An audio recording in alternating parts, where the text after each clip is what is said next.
O Flamengo é um clube acostumado a grandes histórias, e a chegada de Filipe Luís como técnico adiciona mais um capítulo memorável. De ex-jogador a comandante à beira do campo, ele trouxe uma nova filosofia que mudou o rumo do time. Nesta análise, exploramos como ele consertou o Flamengo, atravessando o legado de técnicos anteriores, seus desafios e conquistas, e o impacto que continua a moldar o presente e o futuro do clube. Filipe Luís sempre enxergou o futebol com outros olhos. Quando jogava, não era apenas um lateral, era um pensador em campo, um maestro escondido na defesa, conduzindo o ritmo do time com passes precisos e desarmes que pareciam calculados milésimos de segundo antes do adversário tomar sua decisão. E foi justamente essa mente privilegiada que fez sua transição para treinador parecer não apenas natural, mas inevitável. Sua relação com o Flamengo nunca foi apenas profissional. Ele viveu o auge do clube, ergueu taças, sofreu derrotas dolorosas e se tornou referência dentro do vestiário. Quando se aposentou, não houve adeus, apenas um até logo, porque todos sabiam que mais cedo ou mais tarde ele voltaria, e quando voltou, era como se nunca tivesse saído.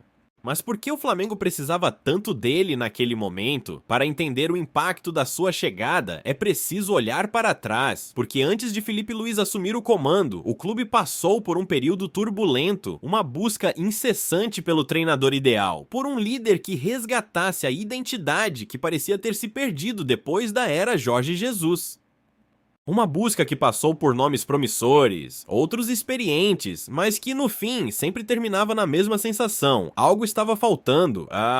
Depois que Jorge Jesus deixou o Flamengo, o clube parecia um rei sem coroa. O brilho do time que dominou o Brasil e a América em 2019 começou a se apagar pouco a pouco, como uma chama que ainda reluzia, mas já não queimava com a mesma intensidade. Vieram títulos? Sim, mas vieram também incertezas, desencontros e uma sensação incômoda de que o Flamengo, apesar de ainda ser forte, havia perdido sua alma. Rogério Ceni, mesmo conquistando o Brasileirão, nunca teve o vestiário nas mãos. Renato Gaúcho fez o time golear, mas na hora da verdade, vacilou. Paulo Souza tentou implementar um modelo diferente, mas o elenco nunca comprou sua ideia, e cada um que passava parecia deixar o clube mais longe da identidade que o fez temido.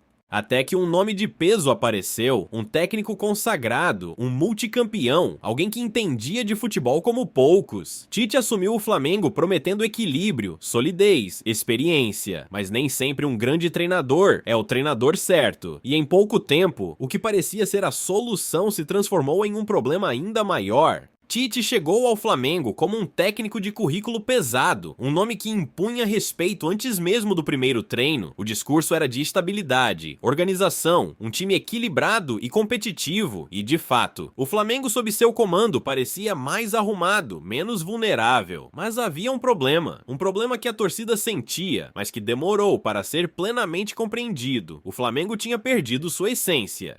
A posse de bola passou a ser um fim em si mesma, sem agressividade. O ataque, antes avassalador, se tornou burocrático, previsível. O time parecia jogado dentro de um molde rígido, onde a criatividade era sufocada pela obsessão pelo controle. A intensidade, que um dia fez os adversários temerem o rubro-negro, foi trocada por um jogo que priorizava segurança, mas que não fazia o coração bater mais forte.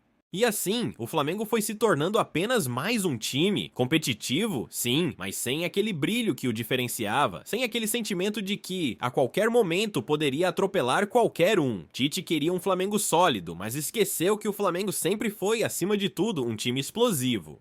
Filipe Luís via tudo isso de perto. Ele entendia que equilíbrio era necessário, mas também sabia que um time grande não pode se contentar em apenas competir. Ele precisa dominar. E quando teve sua chance, não hesitou em trazer de volta a identidade que parecia esquecida. A transformação começou de trás para frente, com ajustes que deram ao Flamengo algo que ele não tinha há tempos: uma defesa segura, sem abrir mão da ofensividade. Quando Filipe Luís assumiu o comando, ele não precisou de discursos grandiosos. Ele já conhecia aqueles jogadores, já havia estado com eles nos momentos mais gloriosos e nos mais difíceis. Ele não chegou impondo um estilo, mas resgatando um DNA que sempre esteve ali, mas que de alguma forma havia se perdido no caminho.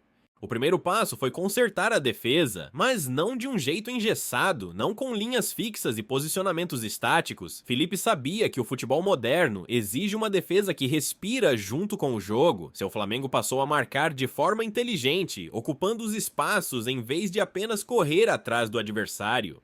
E foi a partir dessa base sólida que a magia começou a ressurgir. Com a defesa ajustada, o time poderia, enfim, recuperar aquilo que o fazia tão especial, a ofensividade que encantava e amedrontava ao mesmo tempo, mas não bastava apenas atacar. Era preciso encontrar um equilíbrio entre agressividade e inteligência, e Felipe Luiz sabia exatamente como fazer isso. Com a defesa ajustada, o Flamengo começou a respirar com mais tranquilidade, mas Felipe Luiz sabia que não bastava apenas parar de sofrer gols. Era preciso recuperar a essência ofensiva, aquele ímpeto que fazia o time se impor diante de qualquer adversário. E foi aí que seu verdadeiro toque de genialidade apareceu. E quando esse novo Flamengo começou a embalar, veio a primeira grande consagração. Um título que não foi só um troféu, mas uma afirmação. O Flamengo estava de volta, e não apenas de volta, estava mais maduro, mais equilibrado, mais perigoso do que nunca. Mas o futebol não para, e Felipe Luiz sabia que para consolidar essa transformação era preciso algo mais. A prova definitiva veio com a segunda conquista. Se o primeiro título sob o comando de Felipe Luiz foi a faísca que reacendeu o Flamengo, o segundo foi a chama que provou que esse time não estava apenas vivendo um bom momento, ele estava construindo algo maior. O que impressionava não era apenas o resultado, mas a forma como esse Flamengo vencia. Era um time que sabia atacar com inteligência, que variava a velocidade do jogo conforme a necessidade, que entendia os momentos de acelerar e os momentos de controlar. A equipe não era refém de um único estilo, podia sufocar o adversário no campo de ataque, mas também sabia ser cirúrgica quando precisava. A rigidez do passado deu lugar a um time que se adaptava, que tinha resposta para qualquer tipo de desafio.